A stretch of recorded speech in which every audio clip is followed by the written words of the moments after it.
Kristófer, loksins komnir aftur á sigurbraut, mönnum létt. Já, alveg klárlega. Ég meina þetta hefði verið eitthvað 4 tapleikurinn í röð, þannig að við þurfum að gera eitthvað að ríða okkur upp. Svaka leikur og þið svona, já, gerðu það sem þið hafi ekki verið þekktir fyrir, eins og þriðji leikhlutinn, hann var sterkur hjá okkur. Já, nákvæmlega, við tölum það í hálfleik sko að koma sterkir út. Við erum að koma mjög flatir út svona í þriðja leikhlutinn, þannig að byrja mjög vel, svo móti Keflavík og Snæfell. En við höfum mistað sér niður í þriðja leikhlutinn og það einmitt verið bara orsökin af því við erum að tapa leiknum. Þetta að dreifast líka jafnt hjá okkur, við erum að tala einhverja sko 10-11 leikmenn sem allir eru að leggja í púkið.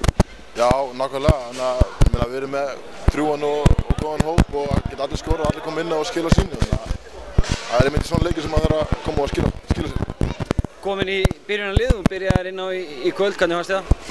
Já, ég var bara mjög sáttur sko og ákvað bara að skila mínu og skilja allt eftir að gólfinu.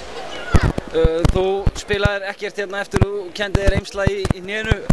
Verður eitthvað frá eða er þetta eitthvað smáttir í?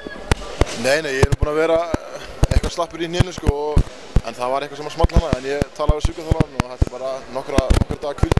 Við fáum hana 10 daga núna held ég, þannig að ég ætla bara að nota það og hvíla hnéð. Svona varðandi framhaldi í deildinni, þessi sigur, gerir hann ykkur kleift að stefna svona raunhaft á deildarmeistaratitil?